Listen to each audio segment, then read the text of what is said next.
ಶಿವಮೊಗ್ಗ ಜಿಲ್ಲೆ ಹೊಸನಗರದ ರಾಮಚಂದ್ರಾಪುರ ಮಠದ ಪ್ರಧಾನ ಮಠ ಪುನಃ ನಿರ್ಮಾಣ ಕಾರ್ಯಕ್ಕೆ ಚಾಲನೆ ದೊರಕಿದೆ. ರಾಘವೇಶ್ವರ ಭಾರತಿ ಮಹಾಸ್ವಾಮಿಗಳು ಶಿಲಾನ್ಯಾಸ ಕಾರ್ಯಕ್ಕೆ ಚಾಲನೆ ನೀಡಿದರು. ಪ್ರಧಾನ ಮಠದ ಪುನಃ ನಿರ್ಮಾಣಕ್ಕೆ 1008 ದಿನಗಳ ಗುರಿಯನ್ನು ನೀಡಲಾಗಿದೆ. ಆ ನಂತರ 8 ದಿನಗಳ ವೈಭವದ ಕಾರ್ಯಕ್ರಮದ ಮೂಲಕ ಪ್ರಧಾನ ಮಠದ ಲೋಕಾರ್ಪಣೆ ನೆರವೇರಲಿದೆ. ಶಿಲಾನ್ಯಾಸದ ಶಿಲೆಯ ಮೆರವಣಿಗೆ, ಗುರುನಿವಾಸ ನಿರ್ಮಾಣದ ಸ್ಥಳದಲ್ಲಿ ಶ್ರೀ ಗುರು ಪಾದುಕಾ ಸ್ತೋತ್ರ ಸಮರ್ಪಣೆ, ಶ್ರೀರಾಮತಾರಕ ಜಪ ನಡೆಯಿತು. ಅಯೋಧ್ಯೆಯ ಮಣ್ಣನ್ನು ಇಲ್ಲಿ ಸಾಂಕೇತಿಕವಾಗಿ ಬಳಸಿದ್ದು ವಿಶೇಷ. ಮಾಜಿ ಗೃಹ ಸಚಿವ ಆರ್ಗ ಜ್ಞಾನೇಂದ್ರ, ಶಾಸಕ ಬೇಳೂರು ಗೋಪಾಲಕೃಷ್ಣ ಸೇರಿ ಹಲವರು ಉಪಸ್ಥಿತರಿದ್ದರು.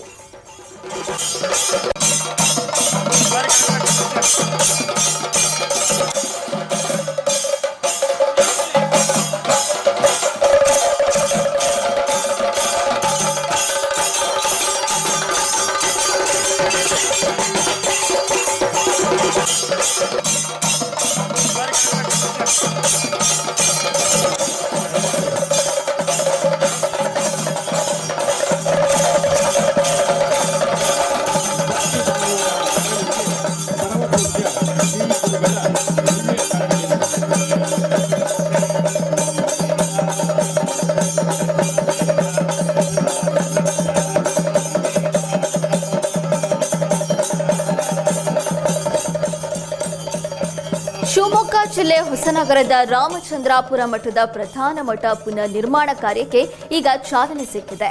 ರಾಘವೇಶ್ವರ ಭಾರತಿ ಮಹಾಸ್ವಾಮಿಗಳು ಶಿಲಾನ್ಯಾಸ ಕಾರ್ಯಕ್ಕೆ ಚಾಲನೆ ನೀಡಿದರು. ಪ್ರಧಾನ ಮಠದ ಪುನಃ ನಿರ್ಮಾಣಕ್ಕೆ 1008 ದಿನಗಳ ಗುರಿಯನ್ನು ಕೊಡಲಾಗಿದೆ. ಆನಂತರ 8 ದಿನಗಳ ವೈಭವದ ಕಾರ್ಯಕ್ರಮದ ಮೂಲಕ ಪ್ರಧಾನ ಮಠದ ಲೋಕಾರ್ಪಣೆ ನೆರವೇರಲಿದೆ.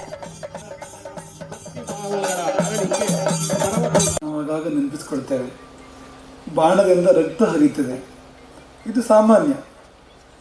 ಬಾಣದಿಂದ ರಕ್ತವಲ್ಲದೆ ಬೇರೆನೇ ಹರಿಬೇಕು ಹೇಳಿ. ಆದರೆ ಬಾಣದಿಂದ ನದಿ ಹರಿಬೇಕು ಅಂದರೆ ಬಾಣವನ್ನು ಎಸೆದವನು ರಾಮನಾಗಿರಬೇಕು. ಹಾಗಿದ್ದಾಗ ಮಾತ್ರವೇ ಅದು ಸಾಧ್ಯ.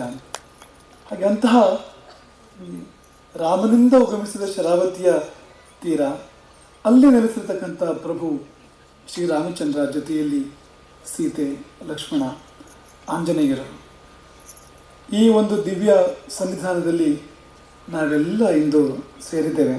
ಎಷ್ಟೋ ಬಾರಿ ಸೇರಿದ್ದೇವೆ, ಇಂದೇನು ಮೊದಲಲ್ಲ. ನಾವು ಆಗಾಗ ನೆನಪಿಸ್ಕೊಳ್ತೇವೆ.